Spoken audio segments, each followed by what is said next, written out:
আমাদের এবার প্রত্যেক কৃষকরা পিএম ফসল বীমা যোজনার জন্য একটি আপডেট জারি করলো। ফসল বীমা যোজনার সুবিধা পেতে চলেছেন। প্রত্যেক কৃষকরা এই বীমা থেকে প্রত্যেক বছর এই ফসলের ক্ষতিপূরণের টাকা পাবেন। মুখ্যমন্ত্রী আপনাদের কি জানিয়েছে এই পিএম ফসল বীমা যোজনার মাধ্যমে কারা কারা এবং কোন কোন কৃষকরা পাবেন, কিভাবে আপনারা আবেদন করবেন, এবং আজ থেকে আপনাদের এই বাংলায় পিএম ফসল বীমা যোজনা আগে থেকে ছিল না, এবার থেকে কিন্তু আপনাদের চালু হলো। আগে ছিল রাজ্য সরকারের তরফ থেকে আপনাদের একটি ভাতা দেওয়া হতো, এখন এবার কেন্দ্র সরকার থেকে আপনাদের এই ফসল বীমা যোজনা দেওয়া হবে। ফসল বীমা যোজনা আপনারা কীভাবে আবেদন করবেন সব কিছুই তথ্য আপনাদেরকে এই ভিডিওটির মাধ্যমে সমস্ত কিছু ডিটেলসে জানাবো। আপনারা অবশ্যই শেষ পর্যন্ত ভিডিওটিকে দেখবেন এবং চ্যানেলে নতুন হলে চ্যানেলটিকে অবশ্যই সাবস্ক্রাইব করে বেল নোটিফিকেশনটা অল করে দিয়ে যাবেন। তো চলুন ভিডিওটি শুরু করা যাক। দেখুন, এখানে বলা হয়েছে পিএম ফসল বীমা যোজনা বড় সুখবর, আজ থেকে বাংলায় শুরু আরও এক নতুন যোজনা, লাভবান হবেন লক্ষ লক্ষ মানুষ। বাংলায় কৃষকদের জন্য দারুণ খবর।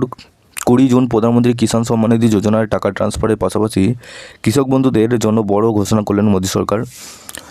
ফসল বীমা যোজনা কৃষকদের আর্থিক সুরক্ষা কবচ হিসেবে কাজ করবে। প্রথমত ফসলের বীমা করানো এবং সমস্ত প্রয়োজনীয় নথি সঠিকভাবে জমা রাখলে প্রাকৃতিক দুর্যোগের কারণে বড় ধরনের ক্ষতি হলে কৃষকদের উল্লেখযোগ্য আর্থিক সহায়তা পেতে পারেন।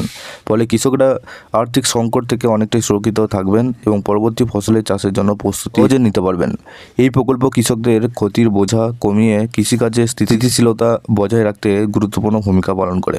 ক্ষেতে বাস্তবে যে ফসল চাষ করা হচ্ছে এবং বীমার আবেদনে যে ফসলের নাম উল্লেখ করা হয়েছে, এই দুটির মধ্যে মিল থাকা অত্যন্ত জরুরি।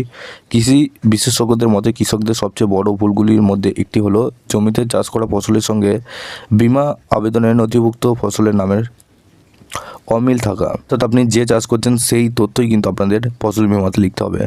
এমন পরিস্থিতিতে ফসলের ক্ষতি হলে বীমা দাবি বা ক্লেম আটকে যেতে পারে বা বাতিল হতে পারে।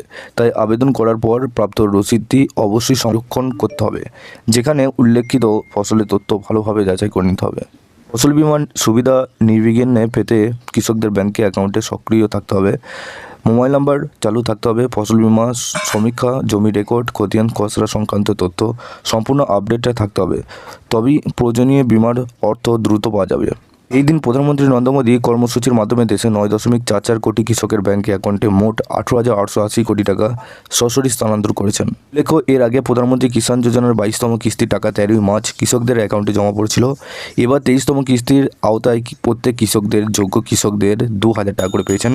ডিবিটির মাধ্যমে এই অর্থ সরাসরি উপভোক্তা ব্যাংকে অ্যাকাউন্টে পাঠানো হয়েছে।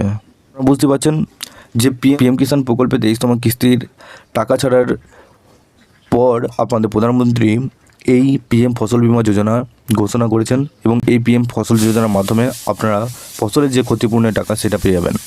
এবং এখানে আপনাদের বলা হচ্ছে যে এই ফসল বীমার যে আপনি চাষটি করছেন, যে ফসলের চাষটি করছেন সেই ফসলের তথ্য যেন সঠিকভাবে দেবেন, তাহলে সরাসরি আপনাদের 100% ব্যাঙ্কে অ্যাকাউন্টে সেই টাকা ঢুকবে। এবং এই ফসল বীমা যোজনার জন্য আবেদন আপনারা কীভাবে করবেন, আবেদন করার জন্য আপনাদের সরাসরি কৃষি দপ্তরে যোগাযোগ করতে হবে। সেখান থেকে ফসল বীমার ফর্ম ফিল আপ করে আপনারা আবেদন করতে পারবেন।